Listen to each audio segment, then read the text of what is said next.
This is Gaurav Singh आपसे हमारी एक और इंटरेस्टिंग वीडियो में। सो गाइस आप देख हमारे चैनल एडुकेटिश एंड यहाँ पे आपको फ्री ऑफर मिलता है। तो फाइनली आज हमारे साथ हैं शिवांश। सबसे पहले मैं शिवांश का वेलकम करना चाहूँगा। एंड यस, आज ये अपने क्लास 10 का एक्सपीरियंस शेयर करने वाले होंगे एंड इनका क्या स्कोर रहा है, क्या इनकी स्ट्रैटेजी थी, ठीक है, और एक्सपीरियंस शेयर करने वाले बोर्ड एग्जाम के लिए। बट हाँ, इन्होंने बोर्ड एग्जाम नहीं दिए, हमने भी नहीं दिए, बट यार हम प्री बोर्ड्स के बारे में बताएंगे और बहुत सारी चीज़ों के बारे में डिस्कस करने वाले होंगे। तो चलिए हम सबसे पहले स्टार्ट, क्योंकि एक्सपीरियंस तो हमने भी किया है। यस, तो भाई शिवांश भाई अपने आप को इंट्रोड्यूस करने पहले। तो hello everybody, this is Shivansh Tripathi. हमारी मुलाकात पहले हो चुकी। गौरव के चैनल पे तुमने शायद वीडियो देखी होगी मेरी, जब गौरव ने अपने चैनल पे पोस्ट की थी। मेरे बारे में बस इतना ही कह सकता हूं कि मैं ना वो आदमी हूं जो जिद पकड़ लेता है।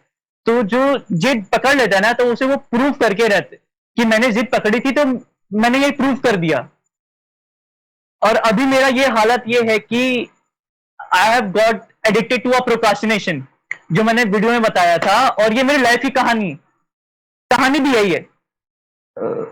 I want to say that कि प्रोक्रास्टिनेशन एक शब्द है, लेकिन वो पूरी दुनिया, जिंदगी सब बदल देते। अभी जो मेरी हालत है वो गौरव जानता है। मैं इतना ही कहूंगा कि ये मेरी हालत प्रेजेंट में है।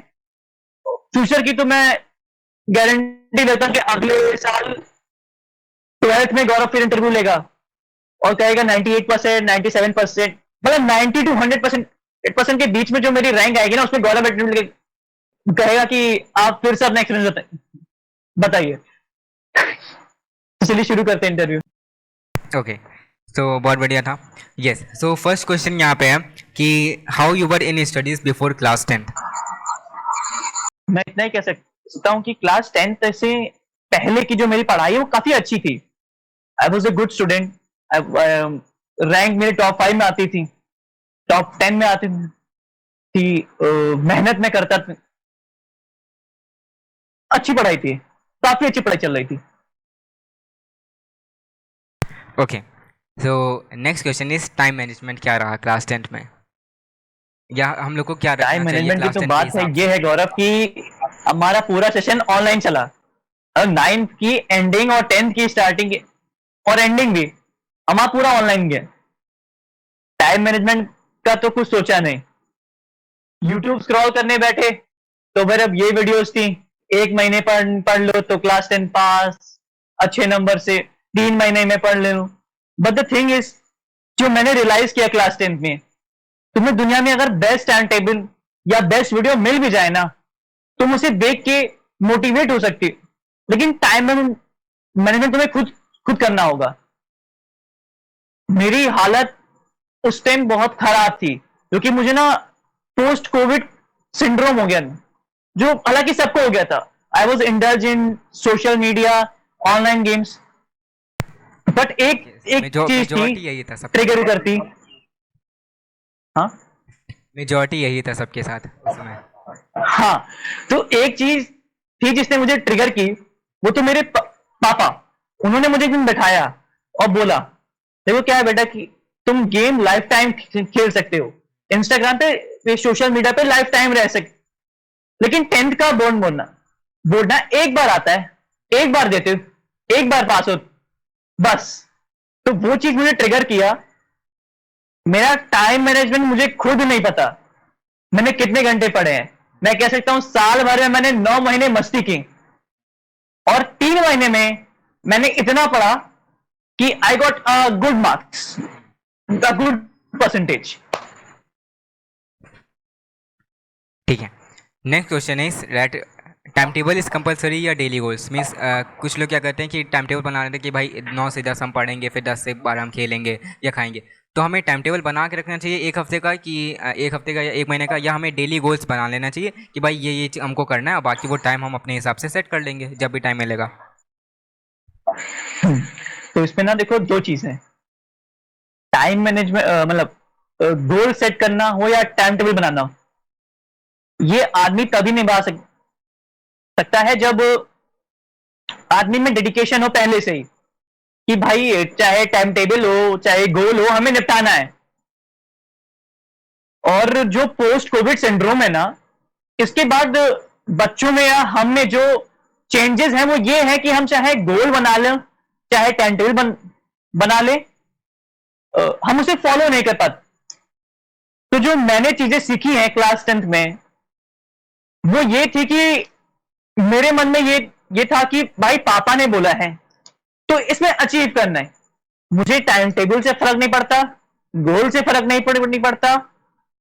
और उस चीज मैंने एक चीज एक्सपीरियंस कि दुनिया में तुम्हें कोई बेवकूफ नहीं बना सकता सिवाय तुम्हारे दिमाग के। वो तुम्हें लगेगा कल से कर लेते, आज नहीं हो पाया कल से कर लेते।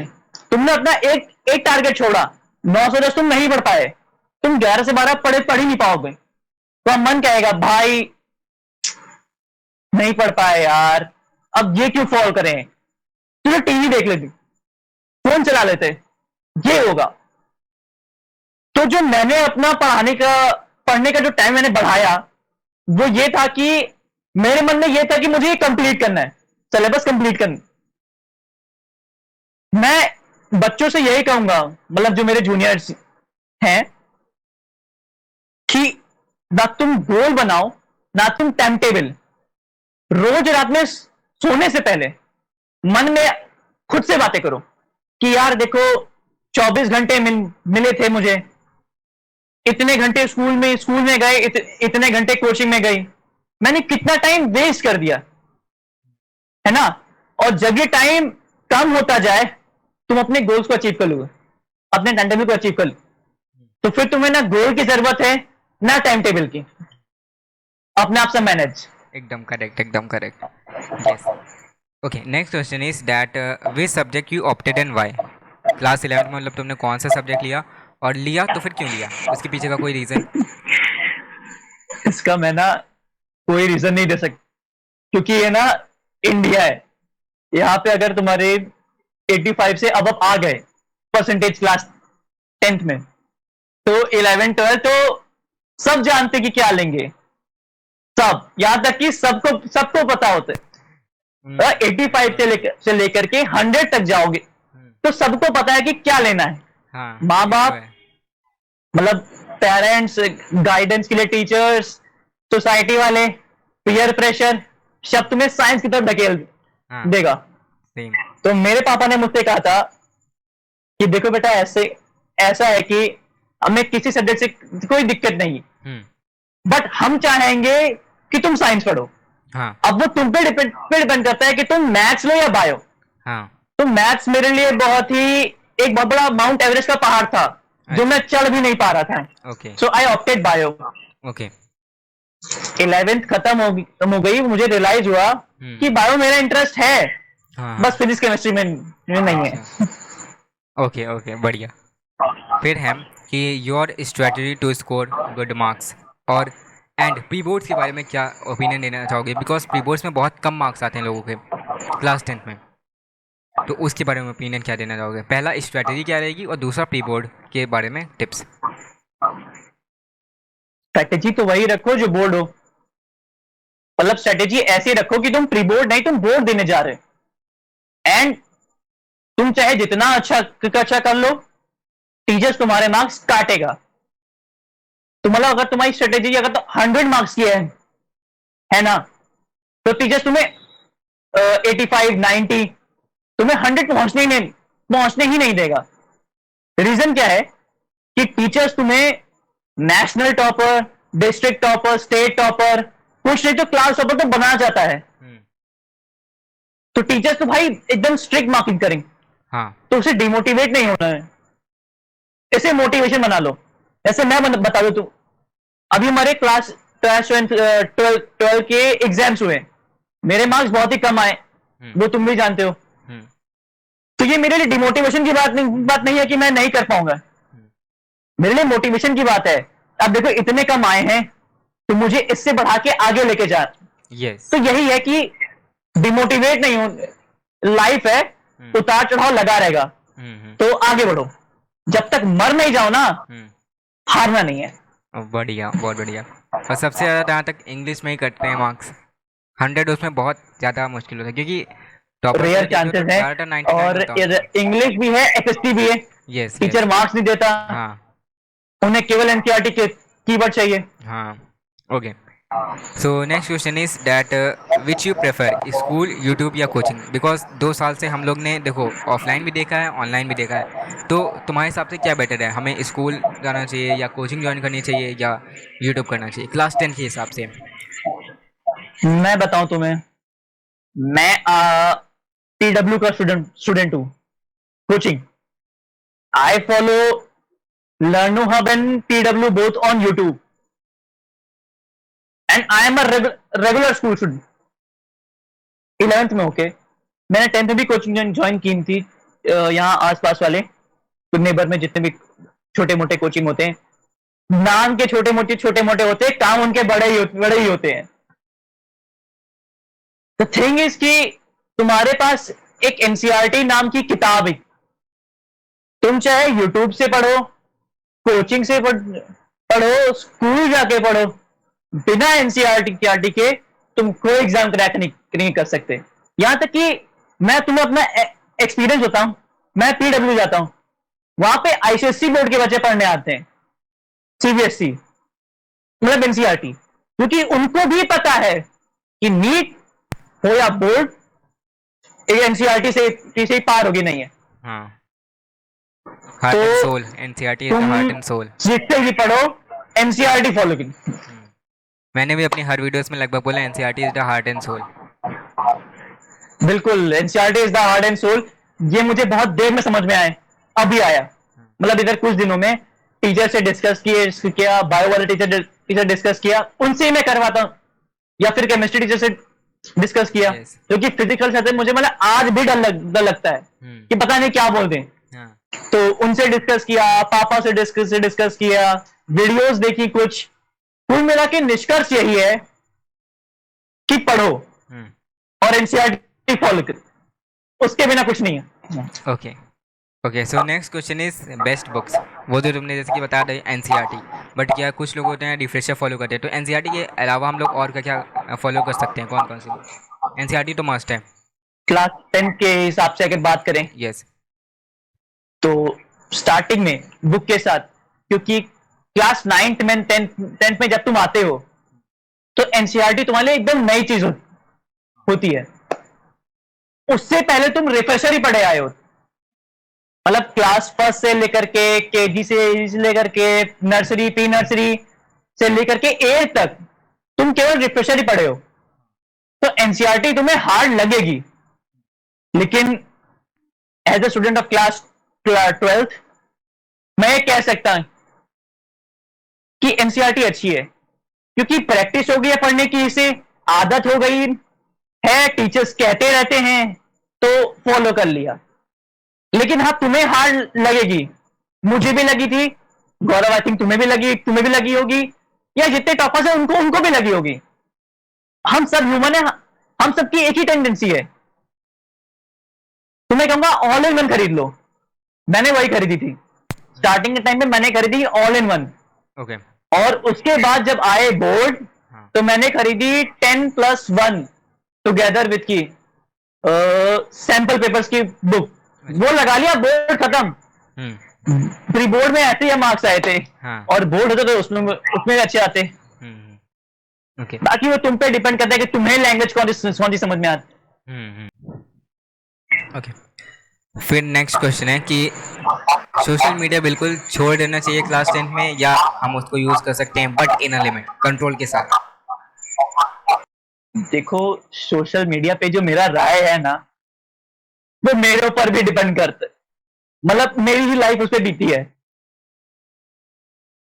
सोशल मीडिया यूज करो, अब जाहिर सी बात है कि ये 90s 80s तो है नहीं कि सारा काम बस किताब से हो गया, एंटी सोशल होके हो गया। यार ये 2022 चल रहा है, तो यहां तो तुम्हें सोशल होना पड़ेगा।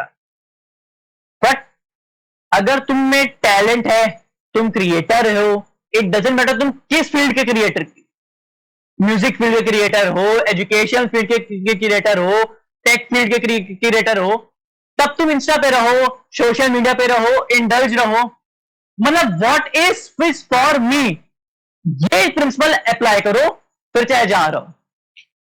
और अगर नहीं हो तो भाई साहब लिमिट में यूज करो। यस। जिंदगी बर्बाद होनी है तुम्हारी। हाँ। लड़कियां तुमसे वैसे भी नहीं पटने वाली हैं कि तुम सोचो कि तुमसे लड़कियां पट जाएंगी इंस्टा मीडिया सोशल मीडिया चला के। हाँ।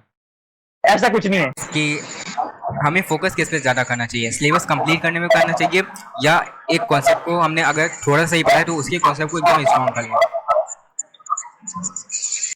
अब भाई देखो ऐसे ना कि ये बात दो चीज पे डिपेंड है। पहली चीज ये है कि तुम्हें बोर्ड का टॉपर बनना है या लाइफ का टॉपर बनना है। बोर्ड का टॉपर और लाइफ का टॉपर अलग अलग चीजें हैं। अगर तुम्हें बोर्ड का टॉपर बनना है तो सिलेबस पढ़ो, खत्म करो। लेकिन अगर क्रिएटर लाइक यू, तुम्हें तो पढ़ाना है ना लोगों को, तुम्हें तो बच्चों को एजुकेट करना है। अगर तुम्हारे ही कंसेप्ट बोर्ड जैसे क्लियर होंगे तो बच्चों को क्या ही पढ़ाओगे। तो जिनको अगर विद्या का दान देना है वो कंसेप्ट पढ़ें, अच्छे से पढ़ें। लेकिन जिनको केवल बोर्ड में अच्छे लाना है, कॉलेज में अच्छा करना है, आगे लाइफ में अच्छा करना है, सिलेबस खत्म करो। यस। ओके, बढ़िया। देन नेक्स्ट क्वेश्चन इज कि रिवीजन के बारे में क्या करना चाहोगे? रिवीजन कैसे करना चाहिए हमें? हाई एंड गेस, हाँ, रिवीजन हमें रिवीजन एक चैप्टर के बाद करना चाहिए या हमें मतलब एक सिलेबस कंप्लीट करिए उसके बाद लास्ट में रिवीजन करना चाहिए? अब ये शायद थोड़ी कंट्रोवर्सी हो जाए, बट द फैक्ट इज मैं रिवीजन में तो नहीं मानता। मतलब एग्जाम के 1 घंटा पहले, आधे घंटा पहले, हाँ। 10 मिनट पहले तुम ये दिखाना चाहते हो कि तुम चाहते हो तुम रिवीजन कर रहे हो। हाँ। हाँ। लेकिन उससे जो तुमने पढ़ा तो तुम वो भी भूल जाते। हाँ, ये होता है। फिर तुम कहते हो यार ये पढ़ा तो था, बुक में ये था, हाँ। शिट भूल गया। Yes yes. तो ये नहीं करना चाहिए। हाँ।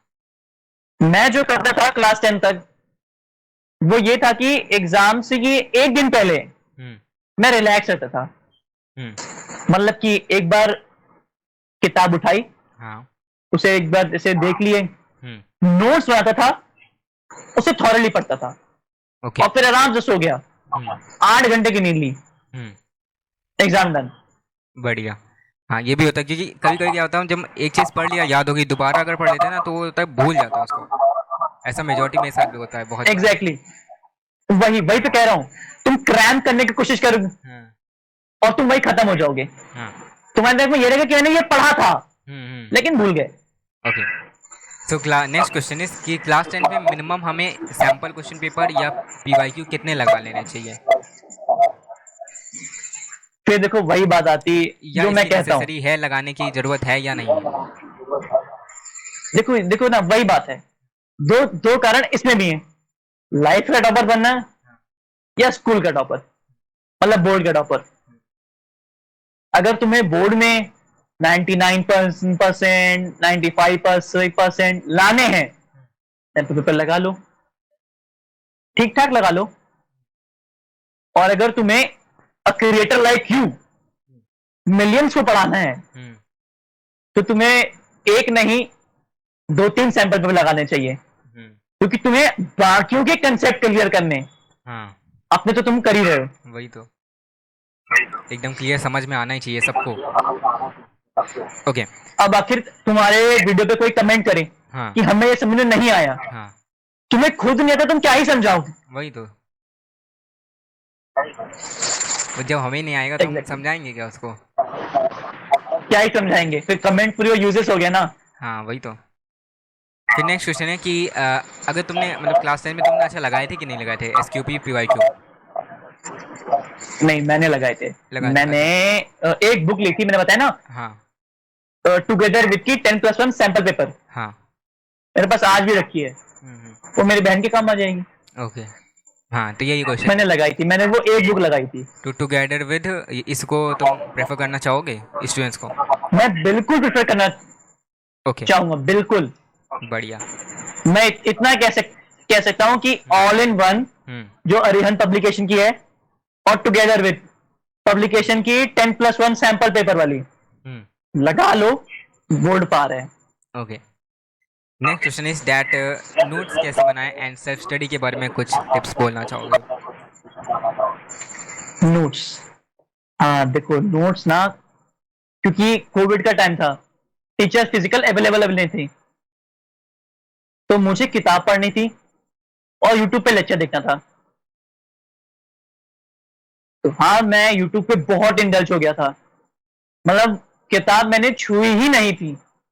पहले प्री बोर्ड के टाइम पे मैंने किताब छुई ही नहीं, मैंने केवल यूट्यूब फॉलो किया, वीडियो देखी, नोट्स बनाए, और वही मेरी सेल्फ स्टडी थी, वही मेरी आज तक सेल्फ स्टडी चल रही है। तो वो क्लास 10 तक तो ठीक है, एक बार को कह सकता हूं प्री बोर्ड में अच्छे आ गए, प्री बोर्ड 2 में अच्छे आ गए, बोर्ड की मैं गारंटी नहीं लूंगा, क्योंकि बोर्ड में तुम्हें एनसीईआरटी पढ़नी पड़ेगी।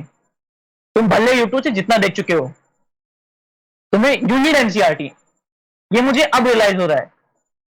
तो आई थिंक ये गलती मेरी थी और बच्चे ना करें। यूट्यूब से वीडियो देखो, हाँ नोट मत बनाओ, नोट्स वीडियो देखने के बाद, एनसीईआरटी का चैप्टर पढ़ने के बाद अपने मन से नोट बनाओ, वो फायदेमंद है। हाँ, नोट्स तो खुद के होने चाहिए, क्योंकि एंड ऑफ द डे तुमको समझ में वही आएगा जो तुमने खुद से लिखा हो। जो तुमने पढ़ा है, दूसरे के नोट्स जो वो तुमने अपने हिसाब से लिखे, लिख रहा है, वो जल्दी नहीं समझ आएगा। हाँ ओके, अगर हम लर्निंग पिरामिड की बात करें तो 5%, 7%, 10% हमें ऑडियो विजुअल पेपर या कोई में पढ़ाए तो 15% ऐसे समझ में आता है। हाँ जब हम नोट बनाते हैं तो 20%, 30% आता है, और जब तुम किसी को पढ़ाते हो तुम्हें 85% आ चुका होता है। ये शायद तुम भी जानते हो, हाँ, क्योंकि तुम पढ़ा रहे हो, यस, है ना। तुम अगर एक कंसेप्ट तुम्हें आया, पढ़ा दो। मैं क्या करता हूं, जब मैं खुद भी पढ़ता हूं नया, मुझे लगता है यार ये कंसेप्ट अच्छा है, समझ में आ गया, हाँ, अपनी बहन को बुला के पढ़ा देता हूं। आता उसे भी कुछ नहीं, बस हाँ हाँ कह देती है, और ये होता है मैंने पढ़ा दिया और वो कंसेप्ट क्लियर हो गया, तो वो दिमाग में फॉरएवर है। मिल जाता है कि भाई हाँ मुझे आ गया, मैंने दूसरे को भी समझा दिया। वो सेटिस्फैक्शन ही तुम्हारा कॉन्फिडेंस है। हाँ, बस इतना ही कहना है। हाँ, ओके। नेक्स्ट क्वेश्चन इज कि क्लास 10 में जैसे कि मैंने प्रोजेक्ट्स होते हैं, फाइल्स होते हैं, तो उनके बारे में क्या बोलना चाहोगे? बहुत लोग क्या कहते हैं, एकदम सजाने के पीछे पड़ जाते हैं कि भाई सजाना है, हमको एक्स्ट्रा मार्क्स मिल जाएंगे। तो क्या इसका कोई एक्स्ट्रा मार्क्स मिलता भी है क्या, या इसकी क्या इंपॉर्टेंस भी हमें दे देना है? देखो क्लास 10 की बात हो या 12th की, हाँ, दोनों ही बोर्ड में ये सब तो चाहिए। हाँ, इंपॉर्टेंट चीज है, मार्क्स मिलते हैं। हाँ, और क्रिएटिविटी की, तो अगर तुम क्रिएटिविटी की बात कर रहे हो तो टीचर्स खुद कहता है कि बेटा जितना अच्छा करोगे उतने अच्छे मार्क्स, तुम्हें उतने अच्छे मार्क्स दूंगा मैं। यस, तो तुम्हें करना चाहिए, लेकिन इतने भी इंडल्ज मत हो जा कि तुम अपनी प्राइमरी चीज भूल जाओ, हाँ, कि तुम्हें पढ़ना है, बोर्ड में मार्क्स लाना है। हाँ, हाँ, अगर तुम 80 में से 65 लेकर आ रहे हो, 55 लेकर आ रहे हो, तो भाई मेरे टीचर्स तुम्हें इंटरनल में कितना ही दे देगा। अगर तुम बोर्ड में 70 लेकर आ रहे हो, 75 लेकर आ रहे हो, वो तुम्हें झक मार के 20 मार्क्स देगा, क्योंकि उसे तुम्हें रैंकर निकालने, स्कूल को टॉपर निकालने, ताकि वो बोर्ड में लिख सके गौरव सिंह, अनुव्रत सिंह, सृष्टि सिंह, ये सब 95%, 98%, 90% टॉपर, ये हमारे ब्रांच के टॉपर, या हमारे स्कूल के टॉपर, या हमारे नेशनल टॉपर हमारे स्कूल से निकले। तो बोर्ड पे ध्यान दो, इंटरनल मिलता रहेगा। बोर्ड में मतलब जिसके भी अच्छे मार्क्स होते हैं उसके इंटरनल में अच्छे मार्क्स आ ही जाते हैं भाई, टीचर दे ही देता है, क्यों ही काटेगा? टीचर देगा ही देगा, टीचर कहाँ जाएगा? वही तो, रैंकर निकालना है कि नहीं निकालना है? वही तो। Okay, then next question is कि क्लास 10 में कितने आए? मेरे क्लास 10 में आए 87%। ओके, बढ़िया। और वो इसलिए आए क्योंकि मैंने प्री बोर्ड में ध्यान नहीं दिया। मैंने सीनियर से पूछा कि प्री बोर्ड क्या है, क्योंकि मेरे लिए एकदम नई चीज थी। ये चाहे मेरी बात हो, मेरा तो, या क्लास 10 में अपीयर होने वाले बच्चे हों, या हो के जो 11th में आ गए हैं उनकी बात हो, वो तुम्हारा पहला एक्सपीरियंस होता है, तुम अपने सीनियर से ही एडवाइस लोगे। पेरेंट्स को बहुत सेकेंडरी ऑप्शन है, पेरेंट टीचर तुम बाद में सुनोगे, पहले हाँ सीने के सुनोगे, हाँ क्योंकि टेंडेंसी ये है कि तुम अपनी जो तुमसे थोड़ा बड़ा होगा ना, तुम हाँ। उसकी सुनोगे, तुम्हें लगेगा वही तो है, तो सच्चा एक्सपीरियंस दे गया। तो ओके। मैंने बात की, यही पूछा, उन्होंने कहा प्री बोर्ड, मैंने खुद प्री बोर्ड नहीं दिया ढंग से। हम्म अब मेरे मन में बात आ गई कि भाई प्री बोर्ड क्या है, छोड़ो, बोर्ड तैयार करते हैं, हम्म जो एक गलत चीज थी। मुझे लगता है ऐसा नहीं करना चाहिए, हाँ तभी मेरे 87% आए, नहीं तो 90 छू सकता था मैं। ओके। देन लास्ट क्वेश्चन है कि मैसेज क्या देना चाहोगे जूनियर्स को अपनी तरफ से? मैसेज इन द सेंस किस टाइप का मैसेज? मतलब क्लास 10 के बारे में या उनकी लाइफ के बारे में, क्या मैसेज देना चाहोगे तो जूनियर्स को? मैं जूनियर्स को ये मैसेज दूंगा, क्योंकि अभी हाल ही में क्लास 10 के बोर्ड रिजल्ट आए हैं, हम्म तो कुछ तो बहुत खुश हैं हाँ कि उनके अच्छे आ गए, कुछ दुखी हैं क्योंकि उनके अच्छे आए हैं, लेकिन उतने अच्छे नहीं आए जितना उन्होंने सोचा था। तो देखो यार, बड़े बड़े लोगों ने भी यही कहा है, मैं भी एक ही चीज कहूंगा, छोड़ो, हाँ तुम जिंदा हो, मर नहीं गए हो, हाँ 12th है, पढ़ दो, 12th का बोर्ड तो बचा है, तुम जो करना है करो, 12th में दिखाओ ना, रोने से कुछ नहीं होगा, टाइम मशीन है नहीं, ये एक ऐसा डायमेंशन है टाइम का कि तुम पीछे नहीं जा सकते, तो रोना क्यों है? वही तो। एंड तुम्हारे 10th में मार्क्स गड़बड़ इसलिए आते हैं क्योंकि तुम शायद में ध्यान देते ही नहीं हो। तो इसमें ना मुझे एक शायरी याद आई, हाँ तो ये कह के मैं वीडियो खत्म करना चाहूंगा, हाँ शायद तुम्हें मोटिवेशन लगे, हाँ कि जहां बात उसूलों की आए वहां टकराना जरूरी है, जहां बात उसूलों की आए वहां टकराना जरूरी है, जो जिंदा हो तो जिंदा दिखाना जरूरी है, जो जिंदा हो तो जिंदा दिखना जरूरी है, और कहीं से बच के चलना तो कहीं चलना जरूरी है, कहीं से बच के चलना तो कहीं पे चलना जरूरी है, तो जब तक मौत ना आ जाए ना, चलते रहो। बहुत बढ़िया बहुत बढ़िया बहुत बढ़िया। ओके, सो एकदम लास्ट, अब ये लास्ट है कि तुम्हारा क्या ओपिनियन है इस सीरीज के बारे में? देखो, ये तुम्हारा बहुत अच्छा इनिशिएटिव है, एक ये अच्छा आइडिया है, मैं कहूंगा कि man you did it, you are doing a damn good job. मतलब तुम बच्चों को पढ़ा रहे हो, चाहे वो और सेकेंडली चीज, तुम इंटरव्यूज ले रहे हो, जो रह चुके हैं 10th में उनका तुमने लिया। आई थिंक तुमने पहला इंटरव्यू उस लड़के का लिया था जो 10th का बोर्ड अभी अभी दिया है। यस। फिर सेकेंड इंटरव्यू तुमने लिया सृष्टि सिंह का, जो 10th का बोर्ड दे चुकी हैं। यस, फर्स्ट फिर तुमने अनुव्रत का लिया, जो इस साल के थे, जिन्होंने इस साल दिया। हाँ, उन 3 के बाद मैंने सृष्टि का लिया, फिर अनुव्रत एंड देन यू। हाँ, तो मैं कहूंगा all the best man, you are doing a great job. Thank you. और तुम्हारे फ्यूचर के लिए बहुत बहुत बहुत बहुत बधाइयां, तुम बहुत अच्छा करोगे लाइफ में। Thank you. वो डायलॉग याद है, क्या कहते हैं मुन्ना भाई का, तुम बहुत अच्छा काम करता है गौरव भाई, बहुत अच्छा। Okay okay, thank you. Yes, तो बहुत बढ़िया। तो एट द एंड, हाँ जो लोग ये मेरी वीडियो देख रहे हैं, हाँ मेरे फ्रेंड्स, मेरे सर्कल के दोस्त, इस चैनल को लाइक करो, आई मीन इस चैनल को सब्सक्राइब करो, वीडियो को लाइक करो, और जितना हो सके support Gaurav Singh. Thank you. He is the future of online education industry. Thank you. Okay, तो बहुत बढ़िया लगा तुमसे बात करके, एंड यस, बहुत ढेर सारी चीज़ें तुमने बताई, ठीक है, एंड यस, वैल्यू एडिशन हुआ मेरे अंदर भी, एंड यस और भी लोगों के अंदर होगा, ज़रूरी है। एंड यस और अभी तो बताओ तुमको, मुझे भी चाहिए वैल्यू एडिशन, क्योंकि 12th में मुझे भी करना है। यस बाकी तुमको अगर कुछ पूछना है तो पूछ सकते हो। मैं तुमसे एक ही चीज पूछूंगी, तुम अपने हेटर्स को कैसे डील करते हो? क्योंकि क्या है ना, यूट्यूब का कई सारे फेजेस होते हैं। हाँ हाँ एज अ यूट्यूबर हाँ मैं बता सकता हूँ, मैंने एक्सपीरियंस किया है हाँ कि पहले तो तुम्हारा रीच नहीं जाएगा, हाँ एक बार तुम्हारी रीच गई, हम्म देन तुम्हें हेटर्स आएंगे, यस तुमने एक बार हेटर्स को डील किया, हाँ फिर तुम्हारे फैंस हैं।